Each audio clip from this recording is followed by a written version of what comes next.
Ketua Majelis Syuro Partai Umat Amin Rais minta Ketua Partai Nasdem Surya Paloh pukul balik konco-konco Jokowi atas dibongkarnya kasus korupsi yang melibatkan Johnny G. Plate. Diketahui Johnny G. Plate yang merupakan Menkominfo Kabinet Indonesia Maju tersandung kasus korupsi pengadaan infrastruktur Base Transceiver Station atau BTS 4G periode 2020 hingga 2022. Korupsi tersebut merugikan negara hingga 8 triliun lebih. Pasalnya hingga kini tidak ada satupun proyek yang dibangun alias menjadi proyek mangkrak. Surya Paloh pun ikut bereaksi atas penetapan Sekjen Nasdem tersebut menjadi tersangka korupsi proyek senilai 28,3 triliun rupiah tersebut. Amin Rais justru dalam hal ini membela Surya Paloh. Dikutip dari tribunnews.com pada Jumat 19 Mei, Amin Rais justru meminta Surya Paloh pukul balik lingkaran Jokowi. Amin Rais meminta kepada Ketua Umum Partai Nasdem Surya Paloh agar tegak dan tegas berdiri serta tak bermental lembek lantaran memiliki peran besar. Menurut Amin Rais, peristiwa Johnny G. Plate bisa menjadi gerbang lebar buat membongkar juga korupsi lingkaran Jokowi.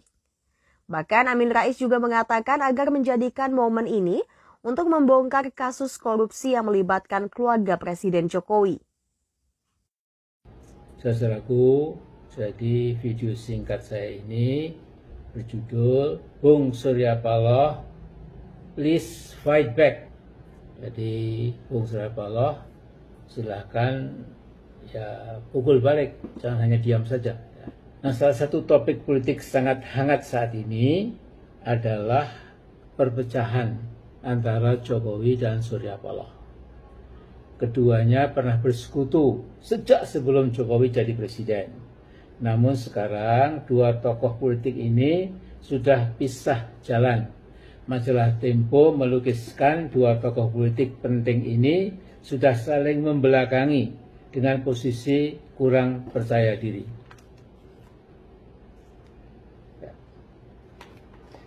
Jokowi dengan sisa-sisa kewenangan dan kekuasaannya masih saja mencoba menjadi presiden paling hebat yang pernah dimiliki Indonesia. Itu menurut dia.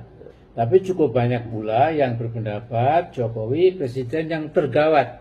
Seluruh langkah politiknya bertujuan untuk membunuh demokrasi. Bahkan mencoba membonsai Pancasila. Saudaraku, Johnny Plate, Menteri Jokowi dan tokoh penting di Nasdem sudah jadi tersangka, sudah meringkuk di tahanan penjara Salemba. Nah, tuduhan korupsi sebesar lebih dari 8 triliun rupiah sedang didalami oleh Kejaksaan Agung. Ada persamaan dan perbedaan yang pokok antara Jokowi dan Surya Paloh. Persamaannya, dua-duanya diasuh oleh kaum oligark.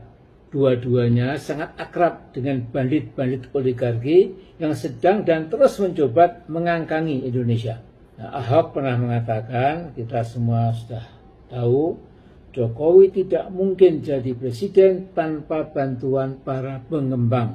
Ini kata-kata Ahok ini dalam sekali artinya, tetapi ada perbedaan yang mencolok antara Pak Jokowi dan Pak Surya Paloh. Jadi, kalau Pak Surya Paloh ingin memperjuangkan change, perubahan, perbaikan, dan menjagokan Anies Baswedan sebagai capres. Lantas muncul kesan kuat bahwa Anies adalah antitesa Jokowi. Nah, dalam bahasa agama ini Surya Paloh mendapat hidayah karena setelah lama bergelimbang dengan para oligark itu mengambil jalan yang sangat mengejutkan tapi positif, yaitu ingin melakukan perubahan, change demi perbaikan masa depan Indonesia. Nah, sedangkan Jokowi jelas ingin meneruskan langkah-langkahnya yang menyengsarakan banyak rakyat dan menguntungkan kalangan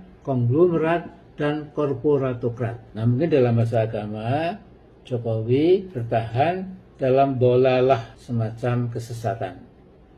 Ya, kesesatan politik, kesesatan ekonomi, mungkin juga kesesatan moral yang berakhir dengan robohnya demokrasi Indonesia. Nah, peristiwa hukum dan sekaligus politik yang menimpa Johnny Plate bisa jadi blessing in disguise buat bangsa Indonesia. Mengapa? kita semua pasti setuju dengan korupsinya diangkat ke permukaan dan nanti akan diberikan hukuman sesuai kejahatan korupsi yang sudah dilakoninya.